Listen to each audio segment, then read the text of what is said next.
எம்ஜிஆர் சிறுவயதில் இருந்தபோது அவர்களின் குடும்பம் மிகவும் ஏழ்மை நிலையில் இருந்தது. ஒருநாள் வீட்டில் சாப்பாடு கூட இல்லாத நிலை. அவரது தாய் சமையலறையில் அமைதியாக இருந்தார். எம்ஜிஆர் பசிகொண்டு, அம்மா சாப்பாடு என்று கேட்டார். அந்த கேள்வி கேட்டவுடன் அவரது தாய் பதில் சொல்ல முடியாமல் கண்ணீர் விட்டார். அந்த ஒரு கண்ணீர் ஒரு சிறுவனின் மனசை முழுக்க குலைத்தது. அவர் அப்போது ஒன்றும் பேசவில்லை. ஆனா உள்ளுக்குள் ஒரு பெரிய தீர்மானம் எடுத்தார். என் அம்மா மீண்டும் இப்படி சோகப்படக்கூடாது. நான் பெரியவனாகி எல்லாருக்கும் உதவணும். அதன் பிறகு அவர் வாழ்க்கையை சும்மா எடுத்துக்கொள்ளவில்லை. பசி இருந்தாலும் உழைத்தார்.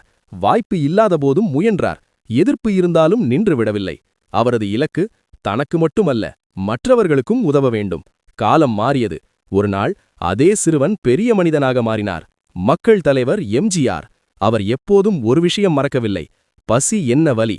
அதனால்தான் அவர் பிறகு ஏழை மக்களுக்கு உதவி, குழந்தைகளுக்கு உணவு, மக்களுக்கு ஆதரவு எல்லாம் செய்தார். ஒரு நாள் அவர் சொன்னார், நான் அனுபவிச்ச கஷ்டம் மற்றவர்களுக்கு வரக்கூடாது. அந்த ஒரு உணர்வு ஒரு மனிதனை தலைவராக மாற்றியது.